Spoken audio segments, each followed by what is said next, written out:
A few years ago, every smartwatch launch felt like a glimpse into the future.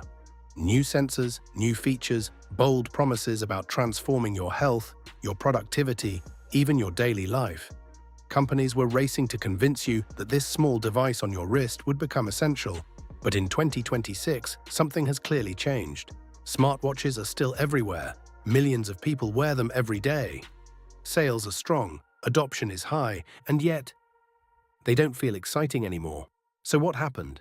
Did innovation slow down? Did companies run out of ideas? Or is something deeper going on? The real answer is much more interesting, and it reveals something important about how technology actually evolves. Because the real reason smartwatches stopped getting exciting is because they've already matured. Let's start with the first big shift, the end of the breakthrough phase.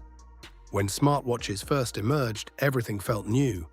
Tracking your steps in real time, getting notifications on your wrist, monitoring your heart rate continuously, these were big leaps. Each new feature felt like progress. But over time, those features stopped being new. They became standard.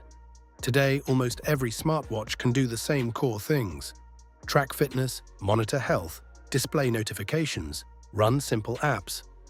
So when a new model launches, the improvements are no longer dramatic. They're incremental.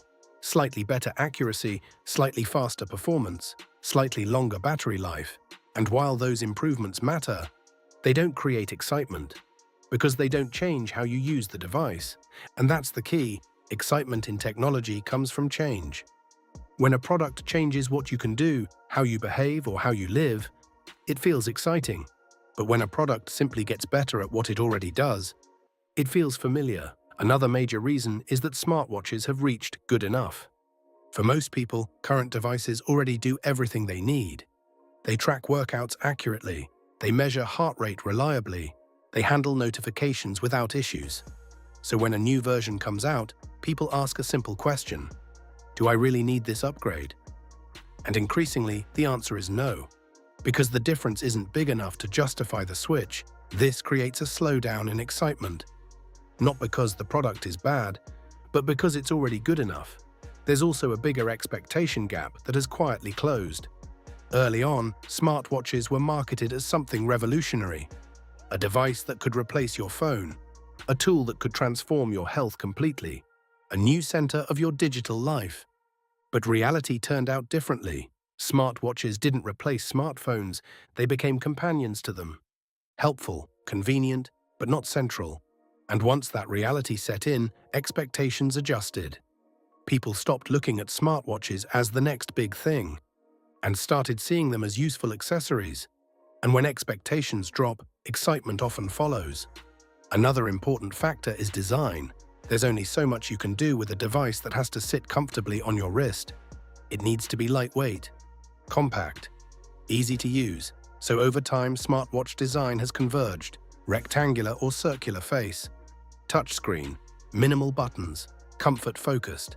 And once a product category settles into a standard design, visual innovation slows down. You can refine it, make it thinner, make it more premium, but you can't reinvent it every year. And without visible change, new releases feel less impactful. There's also a deeper technological reason behind all of this. The most exciting innovations in smartwatches were tied to health: heart rate monitoring, ECG, blood oxygen tracking, sleep analysis. These features were groundbreaking when they first appeared. But now they're expected, and the next wave of health innovation is much harder.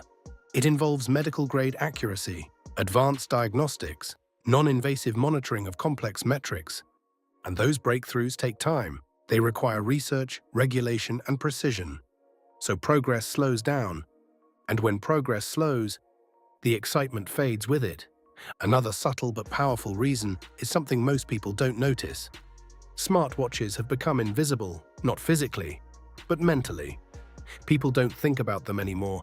They just use them, check a notification, track a workout, glance at the time, and move on. The device fades into the background of daily life, and that's actually a sign of success. Because the best technology doesn't demand attention, it integrates seamlessly. But the downside is, when something becomes invisible, it stops feeling exciting. Think about your smartphone. It's one of the most powerful devices you own, constantly improving, packed with advanced technology, but most updates don't feel exciting anymore, because it's already part of your routine. Smartwatches are entering that same phase.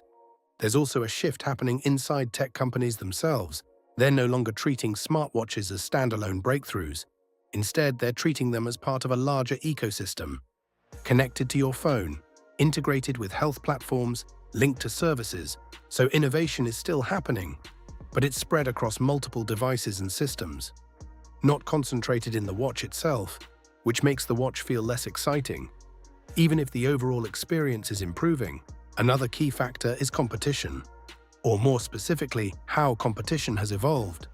In the early days, companies were experimenting, trying to define what a smartwatch should be.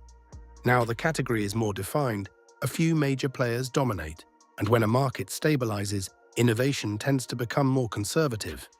Companies focus on refinement, reliability, consistency, instead of taking big risks, and without big risks, you get fewer surprising moments. There's also a change in consumer behavior. People are upgrading less frequently, they're more selective, more practical, less driven by hype, so even when new features are introduced, they don't automatically create excitement. Because people are evaluating them differently, they're asking, does this actually improve my life? And if the answer is only slightly, they don't get excited. But here's the most important insight. Smartwatches didn't become less exciting because they failed.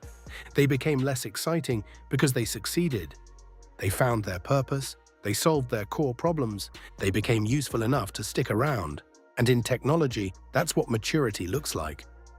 The early stage is always exciting, rapid change, big ideas, breakthrough features. But over time, every successful product goes through the same transition.